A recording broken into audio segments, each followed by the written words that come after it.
how I feel and what I think about, that is the most important thing when it comes to getting the results in my life that I want. That's the starting. Like the actions are important, absolutely. But where you start is with how you be.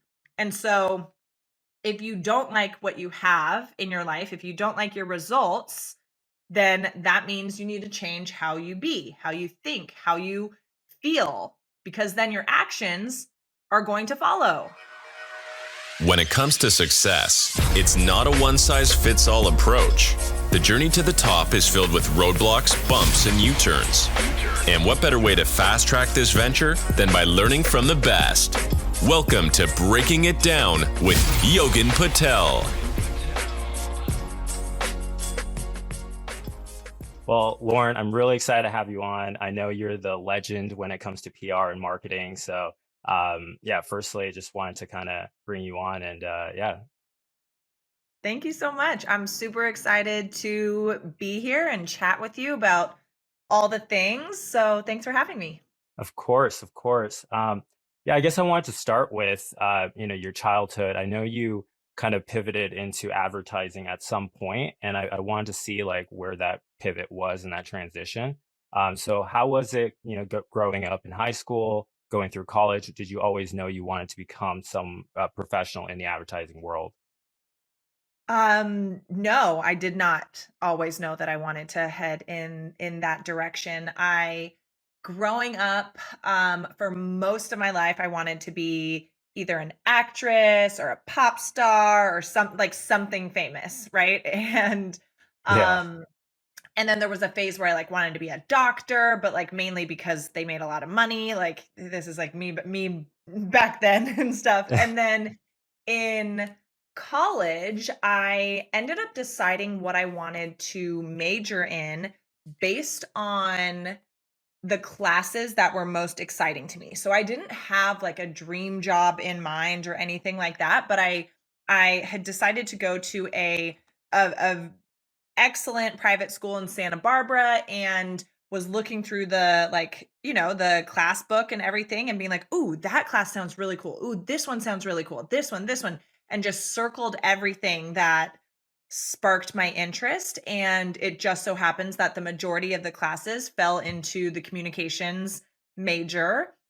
And I went into college with a lot of credit from high school, so AP honors, that kind of stuff. And so I had room in my schedule to either graduate early or do another major, right? And I used to be like such an overachiever, like, that kind of person. And so I was like, well, what the hell? Let's just do a second major. And so I did communication studies and graphic design because I always loved to be creative and do things with art. Not that I necessarily uh had a plan for that as far as my career goes, but it was really exciting to me and fun for me. So I was like, what the hell? Let's throw that in there too. And as I was going on in college and everything, my senior year of college, I got an internship with an ad agency in the area, and I really enjoyed that. And so I've always loved like I've studied a lot of languages and stuff, and I've always loved just communication in general and how we can connect with each other, whether that's like strategically through marketing, advertising, that sort of thing, whether it's through languages, whether it's through like emotional intelligence. I've always been really fascinated by connection and communication. And so I loved and still love how with advertising PR, like it's so smart, right? How we can communicate to sell a product, sell an idea, whatever it is. And so I was super excited by that. I enjoyed the ad agency that I was working at. I took a little break from agency stuff because like that was in 2008 when the market crashed and everything like that. And so I had been at this ad agency and I had gotten hired on there as well once I graduated. But when the economy crashed and everything like that, I got let go. And so I ended up working at a digital agency doing some social media strategy and graphic design with them, and spent about a year, I would say, kind of going in the creative direction. So, graphic design, art, that kind of stuff. And enjoyed it a lot and had the idea of, oh, well, maybe I'll be a creative director at an ad agency or something.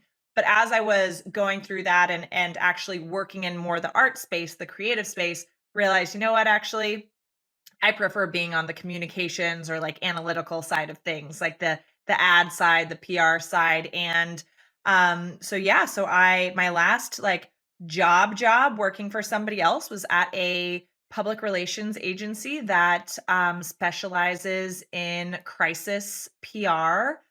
So like when shit hits the fan, like we would come in and help fix things. And I was there for about 4 years. It was really interesting work. It was challenging. I think we were doing really important work with our clients, and at the end of the day was not what really lit me up and not what I was really excited by. And like when it comes to quality of life, I mean, we were a very young and fast growing agency, and I was working like 60 to 80 hours a week, and it was in crisis PR. So the workload was super intense, but then also like the stuff we were doing for our clients was really intense because they're like, help, like, this was in the hospital and healthcare industry. And so they're like, help save our hospital, pretty much is like what we're working on. Right. So it wasn't chill work either. So high stress, high stakes, high workload, beautiful recipe for massive burnout and massive lack of fulfillment. And so I was there for about 4 years and then decided to leave to do my own thing, largely because I wanted to be able to have more freedom and flexibility over how I work, when I work, who I work with, make sure that my work was really energizing me and exciting to me and interesting to me, and more in line with what my passions are, and ended up doing my own thing, right? Like left that last agency with a few clients, marketing, advertising clients under my belt, and was like, okay, well, this will help me like, pay the bills and stuff while I figure out what the next thing's going to be. Like we'll see how this goes. And it kept working, and I kept being able to like pay my rent and stuff like that. And so yeah, so here we are. That was back in 2014. And so here we are and have my own PR and marketing agency, and also do and now I work with a lot of entrepreneurs and personal brands in like health and wellness, lifestyle, the entrepreneurship and like online business space. And I also do mentorship for largely for women, but men as well, but mentorship around self-expression, alignment, um, communication, like confidence, all that kind of stuff. Yeah, no, That's a definitely. bit of my journey. It's quite the journey, right? I think I loved what you mentioned about communication because I feel like communication gets like this weird stigma, especially when you're going through college. Oh, I'm a communications major, but you don't realize like communication is so incredible in your day to day, and you're doing it all the time with people, especially in business. And so Mhm. when you're at that agency, you're doing crisis management. I'm actually familiar with it because one of my professors at ASU, he worked at Edelman PR, and they handled like Yeah, 9/11. And so yeah, that kind of stuff. Yeah. exactly. So what sort of strategies, I guess, going back to that agency world, were you implementing for some of your clients, and what were some of like the big wins in that time period? Yeah, so like I said, I worked at an agency that really specialized in working in the healthcare industry. So we worked with some of the biggest hospitals and healthcare systems in the country, like major name brand hospitals, like best hospitals in the nation, where you go to like, oh, like I've got this situation going on. That's the number one hospital I want to go to. So like those very well recognized and well known healthcare systems and hospitals. And we the team that I was on and what I did for the majority of time that I was there was managed care disputes. So when a hospital was having an issue with the insurance company. So like we're gonna get a little technical right now. So obviously, like hospitals have contracts with different insurance companies, just like, if you go to the doctor or hospital or healthcare facility or something and you're in network or out of network, right? Right. In network means your insurance provider has a contract with that healthcare provider, that doctor's office, that hospital. If you're out of network, that means they don't have a contract there and it's going to cost you more money, right? Mhm. And so a lot of the time when it comes around for hospitals to renegotiate their contracts with insurance companies, right? Like the hospitals may ask for more money, the insurance companies may offer less money, right? Or change things, and sometimes they're unable to reach an agreement through months and months of negotiations, and things would get down to the wire. And what that means is if they didn't come to a resolution with their contracts, then all those patients, so it's not just like, oh, well, I don't need to go to the hospital ever, so I'm good. No, if your doctor has an office at that hospital or that healthcare system that you see regularly, then you're screwed, right? And so if they don't come to an agreement on their contract, then that is hundreds of thousands, often patients who are going to lose access to their go-to doctors, treatments, whatever it is. And so like if you're somebody who's like on dialysis or going through a long-term care treatment plan or something, like that can really mess things up a lot. And just like, when you find a doctor you like, you want to stay with them Exactly. and not have to change because your insurance company and the hospital can't freaking figure it out, right? And so we would step in if the negotiations weren't going well, and we would do a lot of grassroots PR campaigns. And so what that would look like is we would draft strategic letters, so like actual letters, so like form letters, that sort of thing. We would draft letters, send them to every single patient that would be affected, and say like, here's what you can do, right? Like there's a blank letter in this envelope, sign your name, mail it to the hospital. Or here's the phone number for who to call, and here's what you should tell them. Hey, I want my hospital to stay in network. Otherwise, I'm going to have to switch all my doctors. And that's really like whatever it is, right? And so we would do these grassroots campaigns and to activate patients and the community to essentially put pressure on the insurance company. And like the whole healthcare system is like just like such a Yeah. disaster, I feel like. And like felt like we were on the side of the good guys, right? Like working with the hospitals and on behalf of patients and stuff, learned a lot. Um and so that's a lot of what we did. And that like some of the big wins and stuff, and we, sometimes would bring it to media as well, like get some media attention on things to escalate things even further, put more pressure on the insurance company. We do some social media campaigns. On the rare occasion, there would be like random like malpractice or just like some incident at one of our clients' hospitals that we'd come in and support with. And again, a lot around messaging, like, okay, how do we communicate to the community, to patients, to whoever? But there were a few times. I remember there was one with a big multi-hospital system in Connecticut, which is all I'll say, with a big insurance company out there. And a lot of times it's the dominant insurance companies, right? It's like Blue Cross Blue Shield, United, Aetna, like major Right. companies, right? It's not just like some little random ass thing. And we ended up, so our client, the hospital system, I think they were out of network for a few months with the insurance company. So tons of patients are being affected by this, like actively being affected by this. And we were like, this is so funny, but like, we I wouldn't say we'd play dirty, but like we found the CEO of the insurance company's like personal phone line and put it in those letters, personal email and put it in those letters. And so I remember our like the president of the agency I was at and stuff told us that the CEO of that insurance company walked into one of their negotiations meetings with the hospital with like a stack of Oh letters, my like God. a foot high or something, and was like, and like slammed them on the table and was like, okay, like, what do we need to do? Like, let's figure this out. Right. And It so, works. yeah, you can imagine, like, I once like got like, yo, I once called first, I got like, it's so funny. It's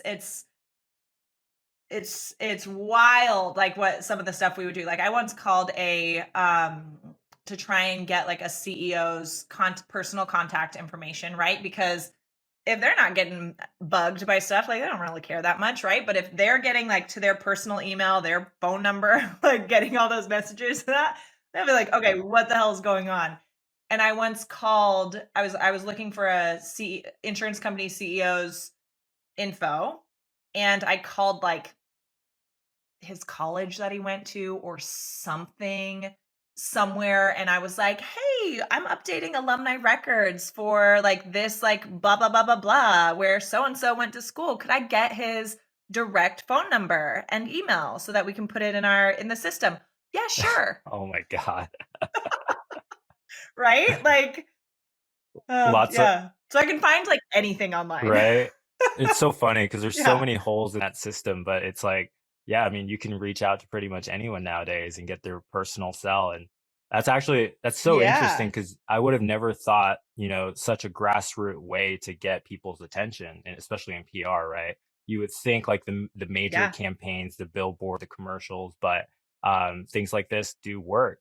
Um, I know you mentioned burnout. So when you're at that agency, Mm. how many hours are you working per week? And how did you get to that point of just massive stress? And yeah, Yeah. So like I said, I was working like 60 to 80 hours a week, and I advanced at that agency consistently and very quickly.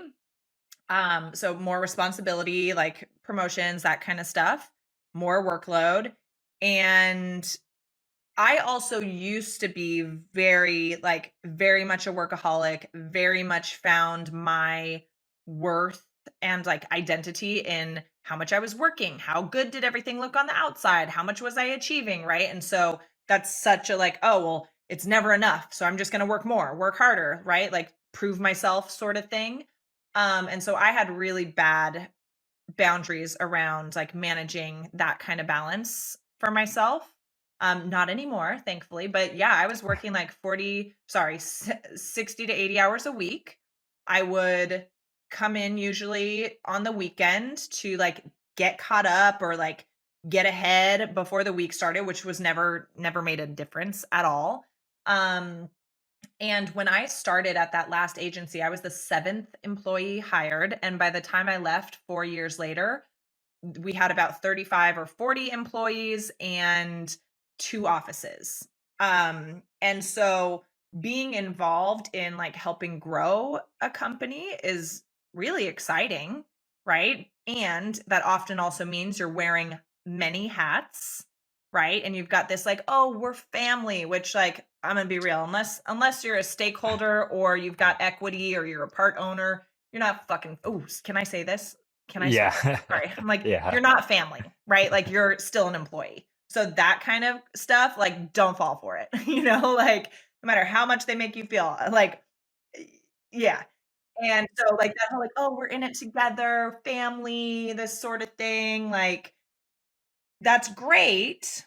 And I think it's important to have a healthy, like connected company culture. And at the end of the day, you're n you're not part of the family, and unless you're an owner, like, you are very replaceable, right? And so, definitely was, like, so enrolled in, like, "Oh, I'm helping, grow this company, and I'm so important, and, like, look at all that we're doing. Sure, I can help with that. Sure, I can stay later. Sure," right? And so, I used to also be such a people pleaser, and so I had such a hard time saying no, and I'm like, "Well, I'm salaried, and I get a good bonus, so you just work forever, right? Like all the time, no yeah, matter what's needed.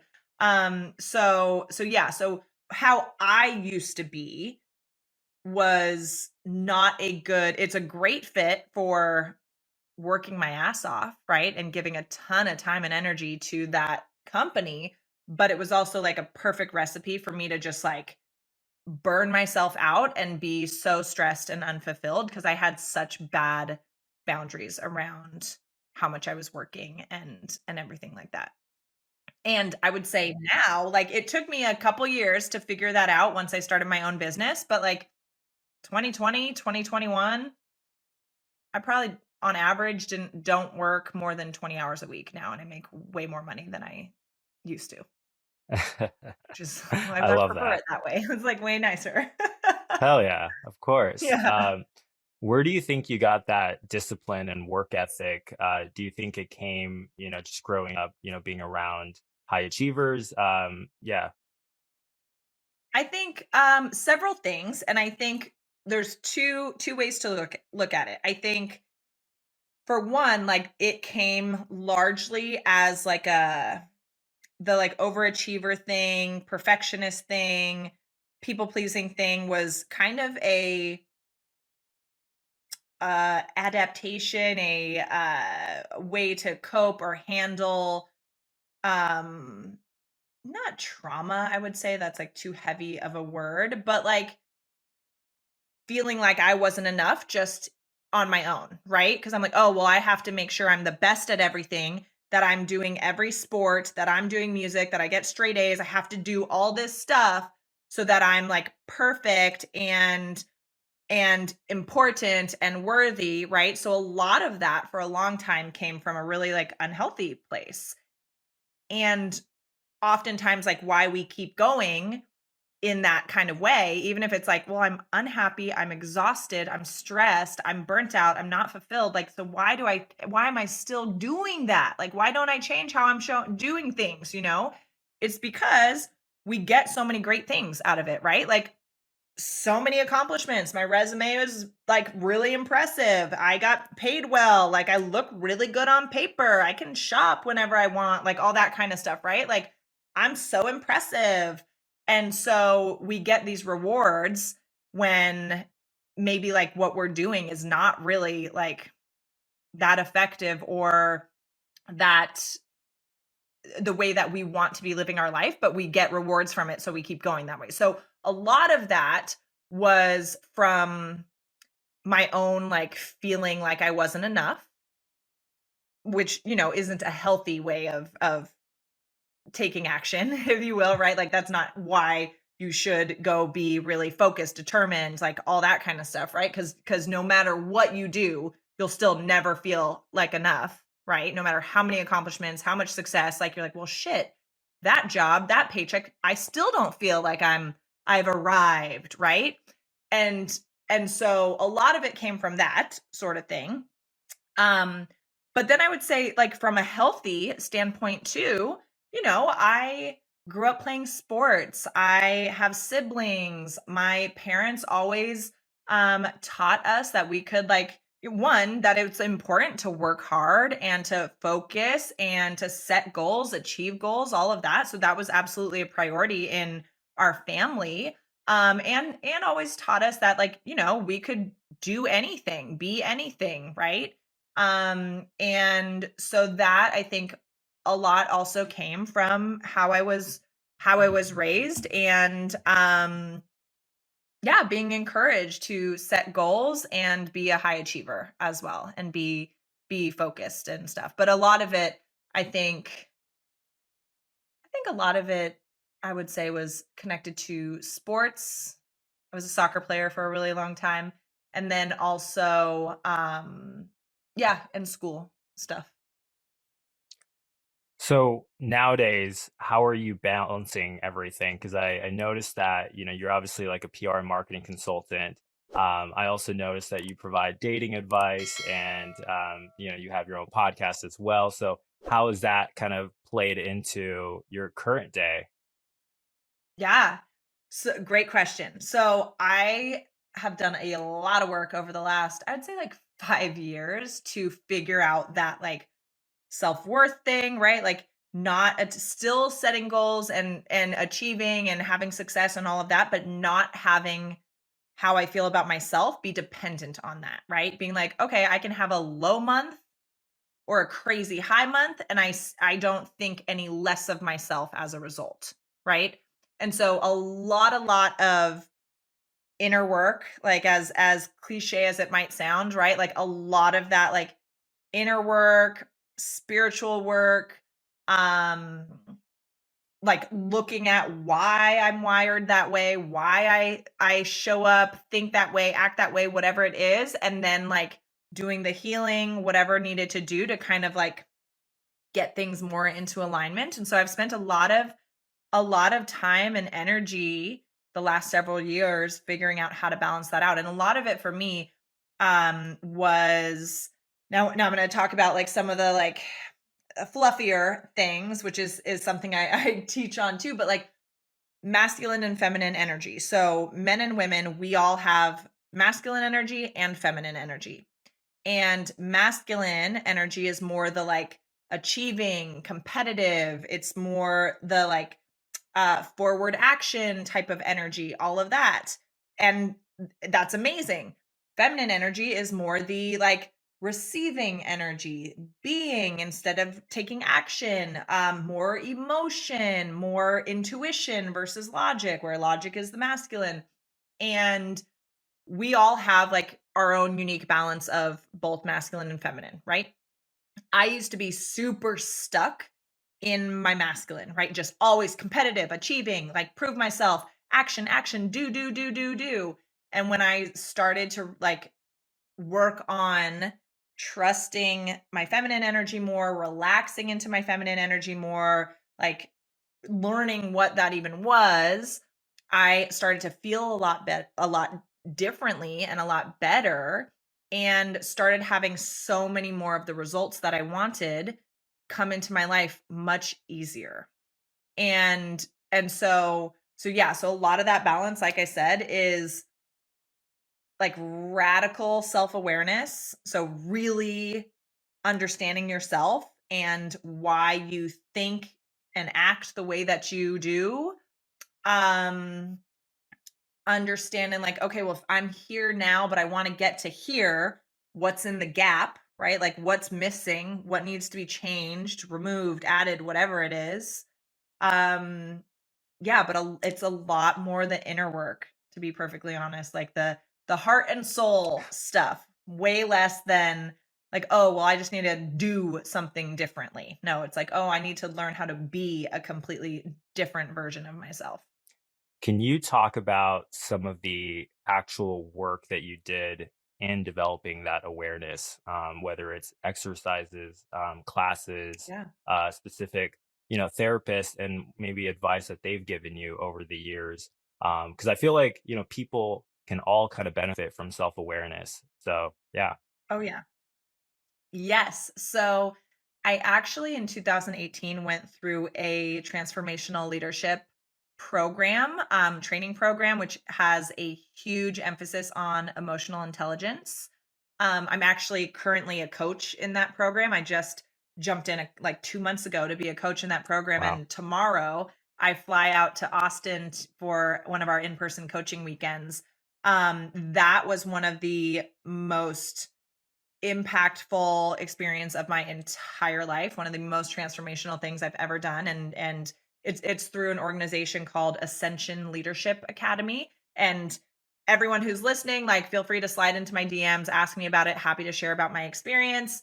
um I don't get any like kickbacks or anything from anyone signing up, so like just like I'm yeah, this is just me like pouring in as a coach because it was so powerful for me. But that was one of the things, it's very experiential, doing a lot of like, you know, looking at your childhood, like inner child stuff, shadow work, looking at your ego, all of that. So that was one of the biggest things I would say that really supported me in making some of the most powerful shifts in my life and in who I am. Um so that was something. I I mean, I'm a huge fan of investing in yourself, and so I'm always usually in a mastermind, working with a coach, in a program, something to continue learning for myself. So I'm a huge like proponent of having support and continuing to learn. I would also say like, yeah, I've had my own experience with mental health struggles, whether it's anxiety and depression, and so have gotten help for that, which I absolutely support as well. Um, and one of the biggest things that has been really impactful for me, which isn't necessarily like an action item or a program, but is the concept of be, do, have. So it's the idea essentially that like your thoughts influence your feelings. So what you think about is going to dictate how you feel, which then impacts your actions. So how you feel is going to directly impact what you do, and then what you do dictates your results. So thoughts, feelings, actions, results. Be, do, have. And so that, and why that's so profound is I used to be so stuck in the doing piece, right? Which is in the middle. Like thoughts, feelings, actions, that's in the middle. Be, do, have, right in the middle. So I was so stuck in the doing piece to try and get the results that I wanted, thinking, oh, well, if I just do all of this, then I'm going to have the money. So then I will have time. And then once I have the money and the time, I'll finally be able to relax, and I'll be less stressed, and I'll like won't be as controlling or whatever. Like, I'll feel so much better. But that's out of order. How we have or get the results that we want starts with how we think and feel. So how you be, which sometimes people are like, yeah, well, how am I supposed to be or act like a millionaire if I'm not a millionaire? It's like, okay, well, you put yourself into the energy of that. Okay, great. So like if we're thinking be, do, have, like, and this is so impactful to me that I have the word be tattooed on my wrist. Like that's how, like, to remind me, Love hey, that. the energetic foundation, how I feel and what I think about, that is the most important thing when it comes to getting the results in my life that I want. That's the starting. Like the actions are important, absolutely. But where you start is with how you be. And so if you don't like what you have in your life, if you don't like your results, then that means you need to change how you be, how you think, how you feel, because then your actions are going to follow, right? And so thinking about, okay, well, if the version of me that brings in $1 million a year, like what does she think about? What feelings does she have? Does she wake up every morning and snooze her alarm for 20 minutes? Probably not. Does she wake up with an alarm at all? Like, does she stress when she gets like a rude comment on Instagram? Like, so it's even those little things. It's not like, oh, well, yeah, the millionaire version of me isn't going to stress about money because she has $1 million. Like, this is stupid, right? But it's like, no, like, think beyond that. Or even sometimes people being like, well, the millionaire version of me would be getting my nails done every week. I can't afford that right now. It's like, okay, we're not saying like do shit that's irresponsible and like, not smart for where you're at right now, but what is the energy of that next level version? Because you can step into the energy of that and embody that before you have the actual results. And that's actually how you get the results.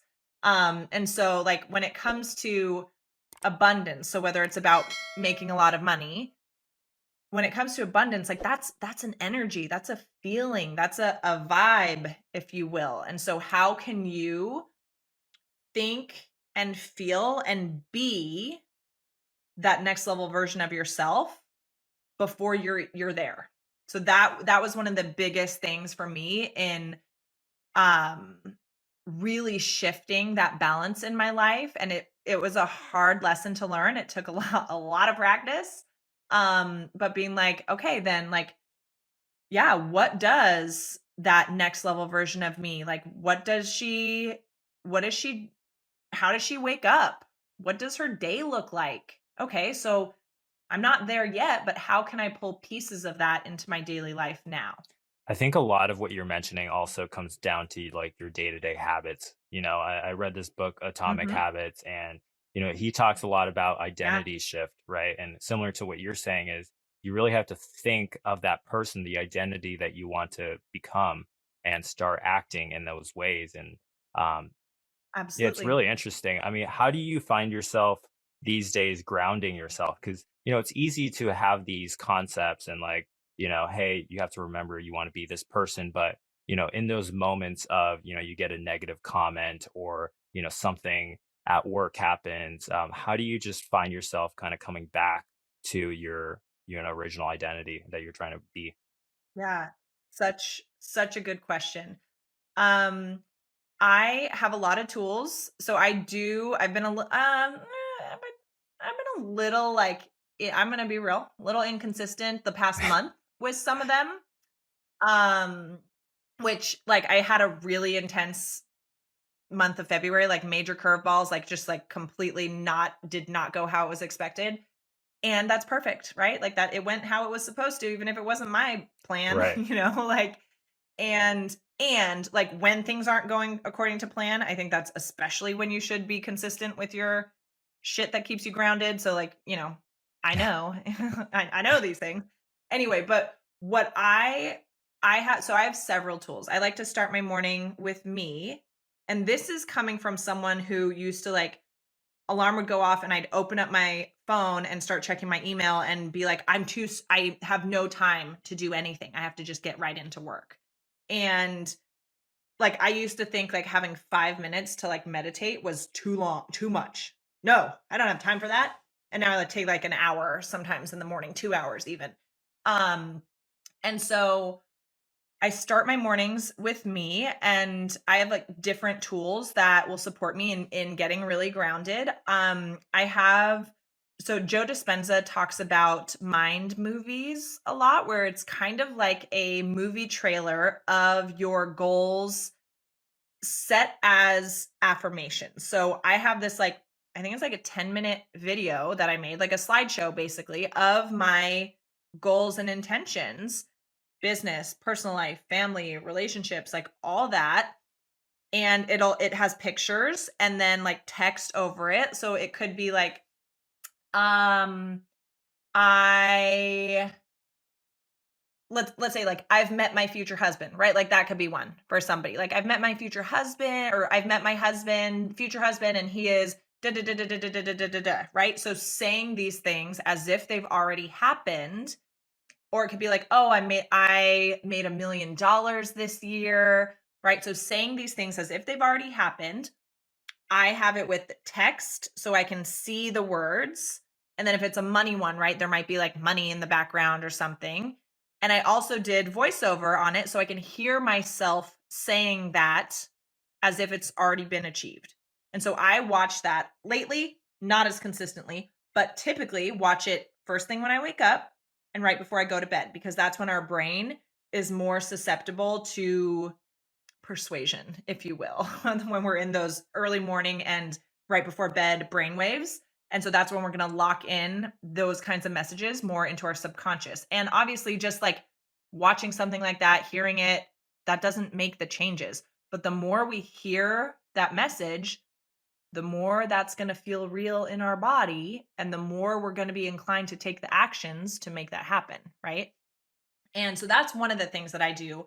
I like to my kind of grounding stuff in the mornings typically falls in a few different buckets. I'll do gratitude, absolutely. Gratitude. It is so gratitude is a similar frequency as abundance. So if you are ever and success. So if you're ever feeling really shitty and just like not yourself or whatever it is, feeling funky, snap into gratitude and that will elevate your vibration and usually makes you feel a lot better. Um, so I start with gratitude, everything that I'm great, like, I write down a few things that I'm grateful for. Because part of what makes us magnetic and able to manifest things and attract what we want into our life is being so, so grateful for everything that's in the present moment. So being like, my present right now is perfect. Even if there are plenty of things that you still want, even if things are not exactly going according to plan, being so happy and grateful for every single thing in your life and realizing, okay, even the shitty stuff that's going on, I know that it's working in my favor because it's going to make me tougher. It's going to make me more resilient. It's teaching me how I am not going to do something the next time, right? And so being so grateful for everything in your current situation, in your present moment, in your life. So gratitude is a huge part of it. I like to do an inward focus. So that would usually is some sort of self-reflection, whether that's connecting with my goals, visualizing, journaling, whatever, right? I do some inward focus and then I like to do some outward inspiration. So that might be reading a page from, I really love the Daily Mm, Stoic book. So like reading the daily page from Daily Stoic, reflecting on that and how that's relevant for my life. It might be listening to a podcast, watching a YouTube video. It could be like pulling a tarot card or something like, that sort of thing. So something that gives me like a little external spark of inspiration, motivation, insight, whatever. And then movement is always part of my grounding and daily practice. So sometimes that's just stretching. Sometimes it might be dancing. I love to dance. Sometimes my movement is my workout, or sometimes it's just taking the dog for a walk. So gratitude, inward reflection, external inspiration, reflection, motivation, and then some sort of movement. Like those are really big staples for me in being really, really grounded and staying true to who I am. And it's super important too to like to know where you want to go. Like, what is your vision? What does your ideal life look like? Or at least the next version of your ideal life? Like, what does the next level of you look like? What does he or she do? What does he or she wear? What kind of car does she drive? Like, where does she do on the weekends? What kind of music does she listen to? Right. And then, like, so staying connected to the vision as well. I like that. I think it's really important to just have that, constant reminder because it's easy to forget with social media. Um, Yeah. what have you been doing, throughout your day to day? I know you kind of touched on it with the meditation, but I mean, let's even go just a bit deeper into your day to day. What does that look like from morning to end? Yeah, my day to day. Okay, so I usually wake up by 7 a.m. I don't I don't wake up with an alarm, but my alarm goes off and that tells me when I need to actually get my ass out of bed. So I wake up before that and then I'm like, has the alarm gone off? No, then we're just gonna stay cozy and feel so good in bed. So I get up by 7 most days. Today I didn't. Most days I get up by 7. I make myself some coffee. I usually like put the coffee on, get the coffee going, and then take the dog for a walk. So I start my day with getting a little vitamin D, a little sunshine, being outside. I leave my phone in the house usually when I go for a walk with the dog. And then I come back in, make my coffee, do the vitamins, have a glass of water, all that. And then I usually sit down in my bedroom and do the morning stuff. Like I said, I'll usually watch that mind movie in bed before I even get out of bed.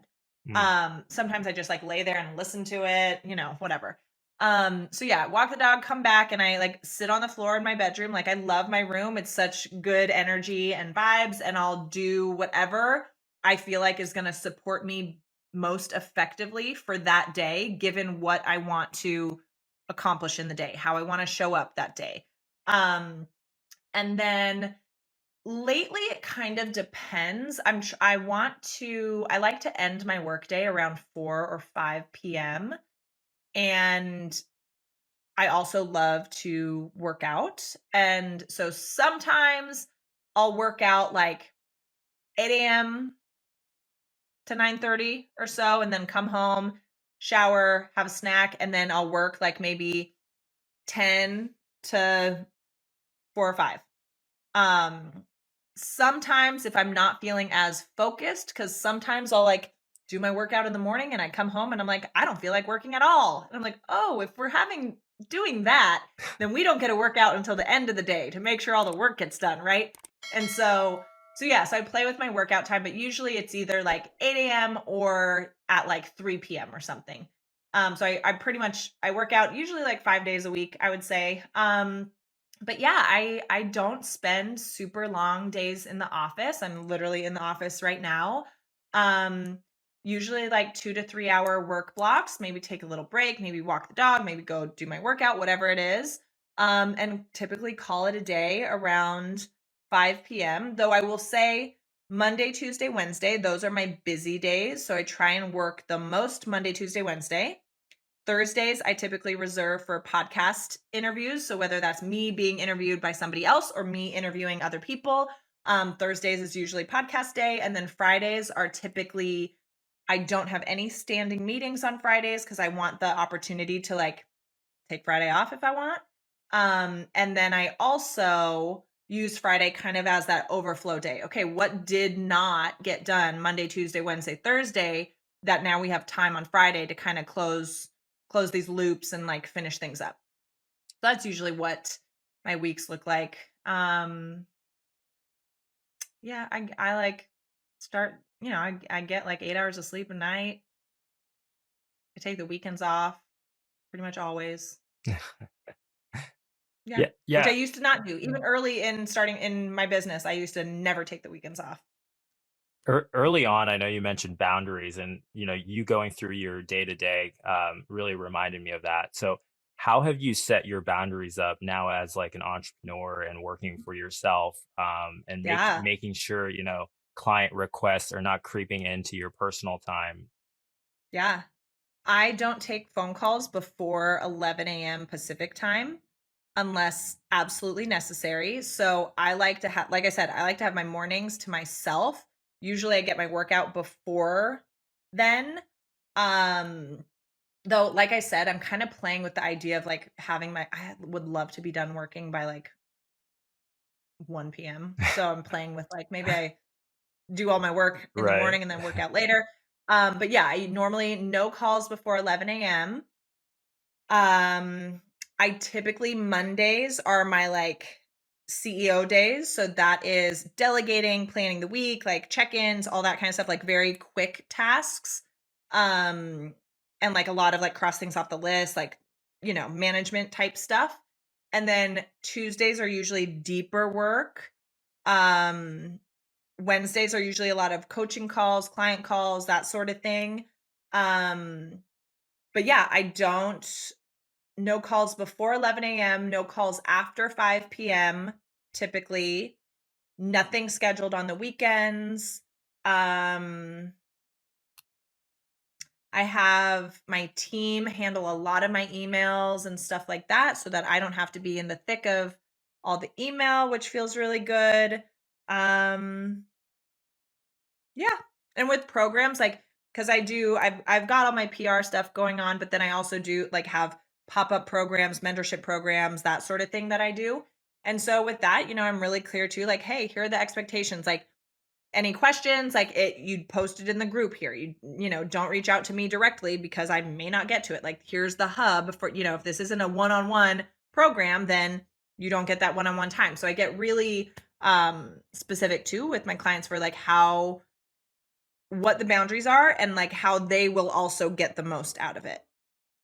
I do want to transition over to the business side because I feel like it's really fascinating what you've done with your personal brand and what you're doing for others. Um, what would you say right now is taking up most of your time on your business? Which part of the business? Ooh, that is a good question. Honestly, I restructured a lot of things recently. Like I had been running a program in my PR business the last 2 years that did really really well, but I was not super excited about it anymore, and so I haven't run it yet for 2022. So restructuring some things, putting some new packages together. So I would say right now, like one of the biggest things we're is a mix of back end, like systems, standard operating procedures, so like SOPs for how everything should work. So like, yeah, so like our back end systems, like how things are running in the team. Um, and then yeah, new business conversations, I would say right now. What type of clients are you taking and what sort of services are you offering them right now? Yeah, so we just launched a new podcast tour um package which is 20 podcasts in 90 days Wow. that we will completely book for our clients. So they don't have to do anything except for like show up for the interview. So we just launched that. So that's one that I'm really excited about cuz podcast tours, I mean I'm here like doing a podcast interview. Podcast interviews are an amazing way to grow your brand, your business, bring in new clients, all of that. So that's what I'm really excited about. We have agency, like full done for you, and the podcast tour is full agency done for you. It's just only podcasts. But then we have other like hybrid PR and visibility pro packages. So that would be, include uh publications, um, print, podcasts, all that kind of stuff, like influencer collaboration. So we've got kind of like a hybrid approach as well. So those are the big things on the PR and agency side of things. And then I was supposed to launch a program in March, or sorry, February, but had stuff kind of going on. And so I postponed that, but I will be doing um, this month, be doing some offers for women around like I was talking about before, the masculine feminine energy, like that divine feminine energy, learning how to really like feel safe and comfortable in that so you can become more magnetic, more self-expressed, attract more abundance, like all that kind of stuff. So there's ways to work with me from a mentorship and coaching aspect as well on like all things like life and business too. So with PR, it's, you know, print, online, podcast tour, and then with the other stuff, the like energetic stuff, I've got like pop-up programs, one-on-one mentorship, and then I also have a monthly membership community for women called Club Big Queen Energy as well, which is like all about all those things I was talking about. I love that. Thank you. Can you mention any of the, I guess, clients that you've worked with that have seen some really amazing success building their personal brand? Maybe from, they had a couple followers, or maybe they didn't. Maybe they had, 5,000, 10,000, or whatever. Can you mention any specific case studies that Yeah. come to mind? Yeah, absolutely. One of my dear friends, Jess Glazer, or Jessica DeRose, she's doing, her leading with her husband. She did a little rebrand in the last like couple months. So Jess Glazer, Jessica DeRose, same person. We supported Jess for like the year of 2020 with PR, and helped her have her first $1 million year, which was so exciting. Wow.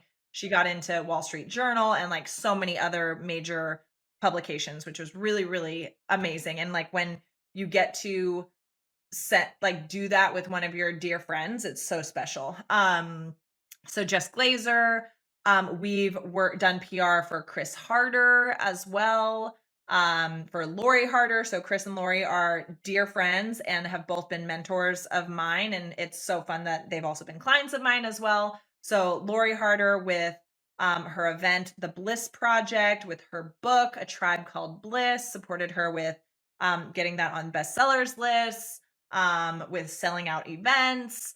We've worked with Angie Lee to help her sell out a big event. The year prior, she had 500 people there. The year we came in and helped out, she had 1,500 people. And yeah, one of our clients, one of our more recent clients, Craig Siegel, we helped him launch his podcast, and get a lot of like press and buzz around that and everything he was up to. He launched a coaching business in 2020, and his podcast, I think in 30 days or less than 30 days had 20,000 downloads in the Wow. like first month. So that's huge. Let's see. We helped one of our clients get over 100,000 email signups for a free wellness challenge. Um, yeah, so lots of really cool things. Had another client more recently help them get on the Amazon bestsellers list for a book launch. Yeah. Why do you think people should have a personal brand? Mm. Several reasons. One, people and it's not necessary. It's not necessary.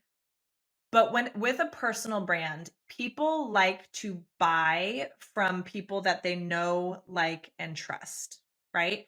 And so when you show up as the face of your brand or part of the face of your brand, you make things more personable, right?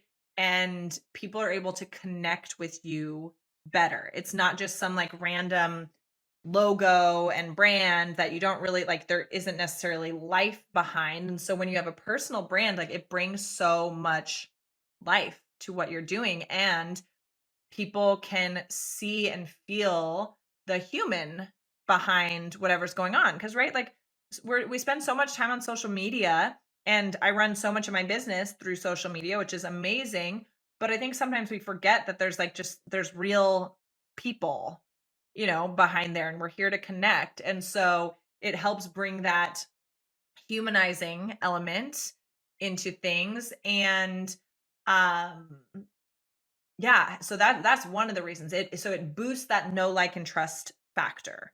Um, and people also buy, act, whatever, based on your vision, your why, right? Like Simon Sinek, start with why. Um, People want to know like the heart and soul behind why you do what you do, also, which you can communicate as a brand, right? Like Nike, Apple, they can communicate that absolutely. And when it's a human telling you about it, it makes it again that much more profound and like builds that emotional connection so much more because people take action, like they spend spend money, so buy, invest, whatever it is, based off of emotions first, right? And then your brain will make sure it makes sense logically, but we take these actions and we're inspired to act and to do things based off of emotion.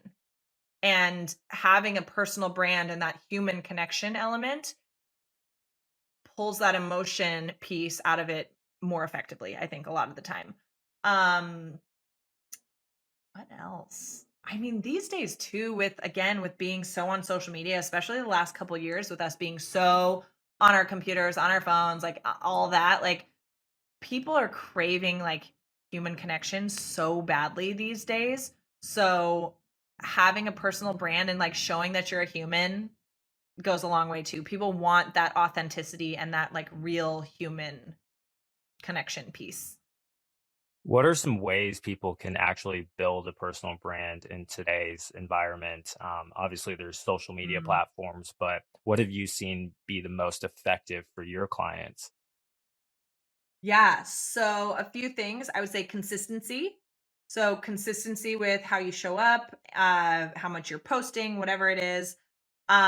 Keeping in mind that you are not for everybody, right? Like your personality, your skills, what you do in your business, like all the things. You are not meant to be the best fit, the perfect fit, the dream fit for every single person out there. You are not meant to work with every single client in the world, every single client that comes your way. You're not meant to work with everyone who wants to pay you, right? So keeping in mind that you're here to serve like your ideal clients, your dream clients, customers. And because when you try and show up in a way that to be the solution for everybody, you're going to show up vanilla, lukewarm, right? You're going to just be neutral and you're not going to really activate anybody to do anything. They're like, "Oh yeah, she's super vanilla. Doesn't piss you off, doesn't really get you excited about anything." Like, cool, because you're trying to like cast this wide net and make everyone happy and be the solution for everybody, which ultimately makes you the solution for no one, right? And so part of that is keep in mind you're not here to serve every single person, just like you're not here to be friends with every single person. So owning your gifts, your uniqueness, like your special sauce, like your magic, owning that and showing up unapologetically is so important, right? Because you want people to either be like, "Whoa, that's not my person." And so then they leave. Great, because they're not going to spend money on you anyway, right? Like who cares if they leave? You either want that, like, "Oh no, they're not for me," or you want, "Whoa, what is she up to? Because she is my kind of person. Yes, please tell me more. How do I work with you?" Right? We don't want the like, "Yeah, I guess you're okay. I'll follow you. I don't know why really, but like you're all right." You don't want that energy. You want either like hell yes or hell no. Because those people that are like, "Heck yeah, you're my kind of person. I've been looking for somebody like you to work with." That's going to be so much more exciting for you too. So owning who you are unapologetically and keeping in mind that you're not here to be the solution for every single person. You're not here to be the end all be all for every single person. I hope gives a lot of freedom to just like show up as you, right? Because that's what's going to attract your kind of people to you and the people you're here to serve and you're meant to be connecting with. So that like, oh, consistency, owning who you are, showing up authentically and unapologetically. What else? I would say too, keeping in mind, like when it comes to building a business, especially on social media, especially with a personal brand, yes, when it's a personal brand, like it is in part about you, right? So you show who you are as a human and um show up on there yourself, but it's also really about your clients and customers and the people that you're here to serve and help. And so approaching how you show up from the perspective of, okay, what does my dream client like? What would help them today? What would be valuable for them today? And so showing up from this place of wanting to help and support the people that you really want to attract into your business is also like, yes, that makes it about them, but like that's what business is, right? Like helping people solve problems and find solutions and make their lives better and everything. So yeah, so those are a few things I would say. How do you become more authentic and how do you communicate more Mhm. effectively as a storyteller, especially when you're building your personal brand? Because essentially you're delivering a story to people. Yeah, that's a really great question. So, how to be a more effective storyteller, I would say. And this is something that we work with our clients on a lot, whether it's in a coaching aspect, consulting, like pitching them, um, or in like programs I've run, like, is thinking about, okay, what is the solution that I'm providing? Like, what's my product, my service? Who is it for? And then thinking about, okay, so how does my story, my own personal story reflect that, right? How does my story show that what I'm here to do and teach is important to me?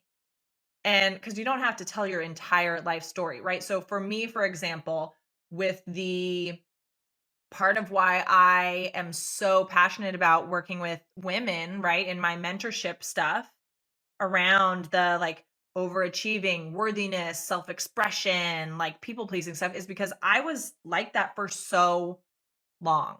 And while yes, it gave me beautiful results on the outside, I was burnt out, exhausted, felt like I was worthless, right? Like if I wasn't a workaholic, I felt like I had no purpose, was adding no value.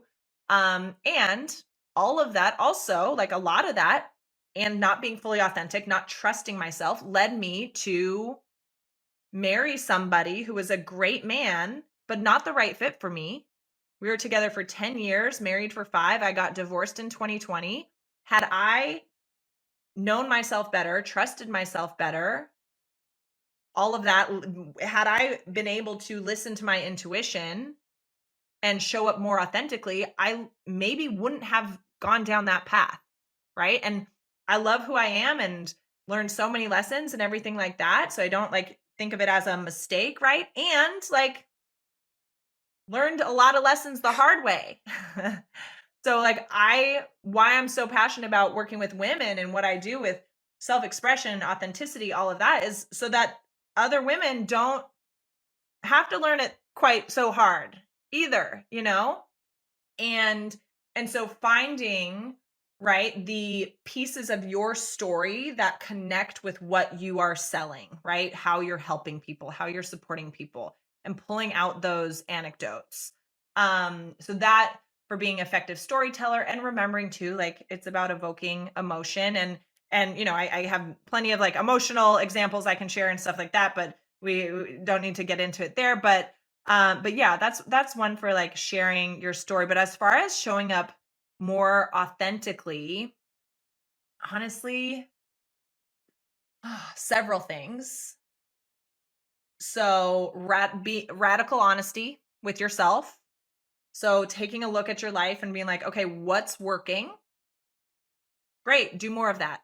What's not working?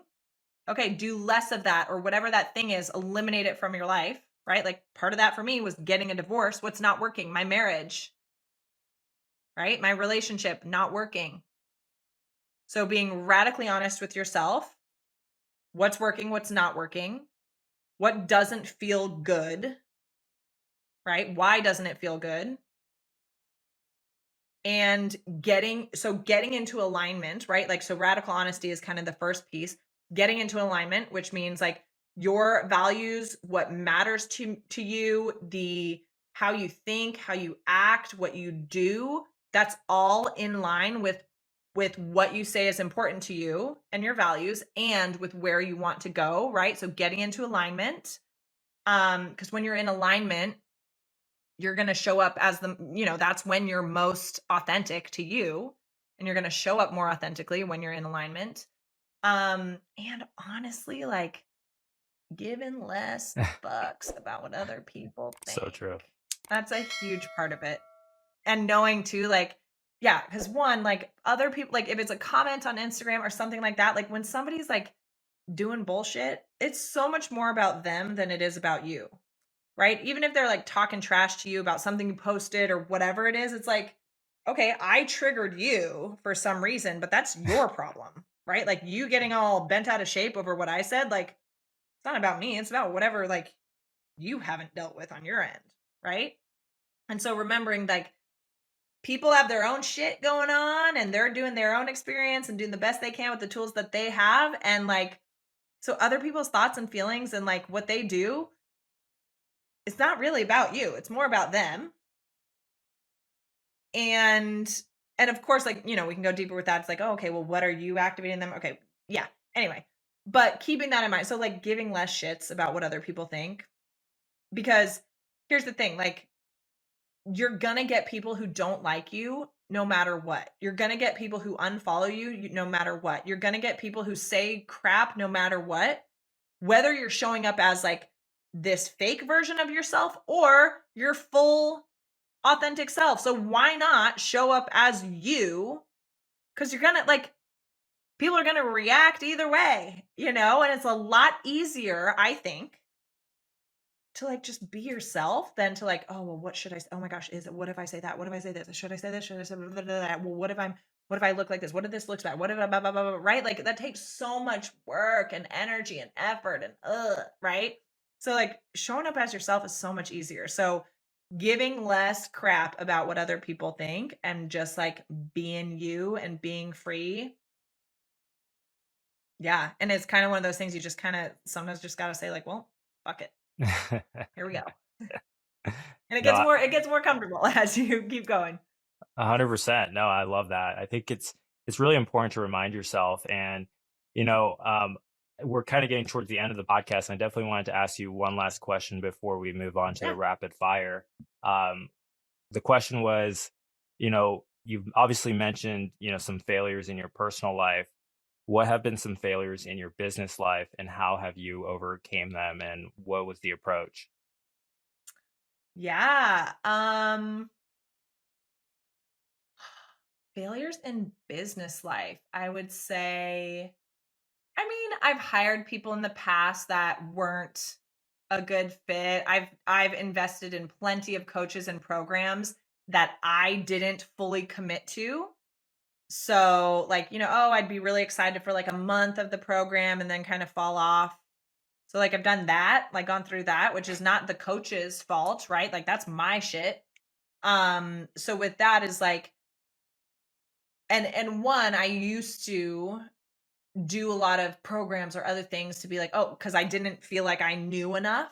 I didn't feel like I was enough of an expert and things like that. So I'm like, oh, well, I have to like do another program so that I'm smart enough, or so I'm qualified enough. When it's like, wait a second, like, but are you thinking that you need to do that, or do you really need to do that? And a lot of the time, at least for me, a lot of the time, like, yes, the stuff was important, but I also, for some reason thought that I needed all these other things instead of just like going with what I knew. So that's part of it, is like the being excited about something and then just like losing steam. So that like consistency and follow through. Um I more recently, actually, this was a mistake. I had a very generous bonus system for my team, which I love. Like I love paying my team and giving them bonuses for stuff like that. And had a client that I wasn't ultimately everything that happens in your business when you're the CEO, the leader, like it comes down to you, right? Like, and so I thought that things were being managed with a client a certain way when it comes to what we were doing for this client. And we ended up over delivering like crazy for them, which is an amazing problem to have, right? Like we like blew it out of the water. But because I had my bonus structure in place and because I didn't do an effective enough job of communicating with my team, I paid out a lot in bonuses that made it so I lost money. Hmm. So that was a big mistake. And I was like, oh, I learned from this that like, okay, I didn't do an effective job of landing how we were managing this project. Because if multiple people over delivered, even if I know that I said, hey, here are the boundaries, here's what's going on, there was something got missed, right? And ultimately that's my fault. And also that was like a lesson in communicating with my team, a lesson in making sure everyone's super clear on everything, and a lesson in reorganizing my bonus structure so that I don't pay out of my own pocket to pay out bonuses to my team who are very deserving of the bonuses. Yeah. So that was one in the last like 6 months that I was like, how did this happen and what happened and why was this a runaway train? I'm glad we did such a good job for the client, but what the hell happened, you guys? Yeah, how do we lose money? Yeah, I was like, you all got paid. Great. I'm losing money personally, Yeah. but it's fine. So yeah, so it's like it's a learning lesson, right? Like I'm like, okay, that was an expensive lesson to learn. We're gonna make some changes. All right, let's jump into the rapid fire. Yeah. You can give a one-word answer or expand on it. First question: what is the one book you keep going to after years? Ooh. I mean, I mentioned Daily Stoic already. A book that I would say, mm, I would say like Secrets of the Millionaire Mind is a really good one. What else? Think and Grow Rich. That's a really great one too. So Secrets of the Millionaire Mind, which oh, they're right next to each other on my bookshelf. And Think and Grow Rich are two highly recommended ones. Yeah, and I'm also re-listening to Jordan Peterson's 12 Rules for Life right now. Love Jordan Peterson. Yeah, it's amazing. What is your favorite childhood memory? We'd go camping a lot when I was little, like for family trips, lake trips every year with like all my cousins and aunts and uncles and stuff. And so those lake trips, absolutely. What's a quote or life motto that you live by? I already mentioned like the be do have. That's probably one of the biggest ones. Yeah, I would say that's like one of the biggest ones. And another one too is reminding myself, which I kind of mentioned also, like the universe is always conspiring in my favor. The universe is always working in my favor, right? Like everything happens for me, whether I think so or not, whether it feels like it or not, right? Even the shitty stuff, it is happening for me. I love that. What is your typical Starbucks order? Oat milk latte. Oat milk latte. What was the last text you sent? And if you can say or tell us who it was to. Let's see. That I sent. Can't tell you this one. I mean, some of these are super boring. I'm coordinating with my friend who's watching my dog this weekend. My ride for tomorrow. This is probably the last one I sent was perfect. Like, that's all I said Perfect. when I'm getting picked up in the morning. This isn't fun. That's totally fine. Yeah. um, what do you think has been your biggest life accomplishment? Oh, this is such a big question. Honestly, I would just say like I am so proud of the woman that I am and like everything I've gone through in my life and who I am today. Yeah, so I think like just like fucking being me and like Yeah. loving who I am so much. That's so cheesy, but that's it, I think. Well, Lauren, I mean, I appreciate having you on. I feel like I've learned so much from this episode just alone. And, you definitely have that energy and that charisma. And just kind of diving into concepts that we don't normally talk about, especially as a business owner and just a person in this social media world. We're so caught up with comparing ourselves to others. So, no, it's really good to have you on. And, Thank feel free you. to like plug yourself and, yeah, where can people find you? Absolutely. Yeah, you guys can and thank you so much for having me. This was a awesome conversation, great questions, had a great time with you. So thank you. And everyone can find me on Instagram at Lauren Salaun. That's LaurenSalaun. And like if you got something out of this, or you just want to say hi, like slide into the DM, say hi. I'll respond. Awesome. Thank you. Thanks for listening to Breaking It Down with Yogin Patel, your one-stop shop for business success and personal growth. Be sure to subscribe on your favorite podcasting platform so you never miss an episode.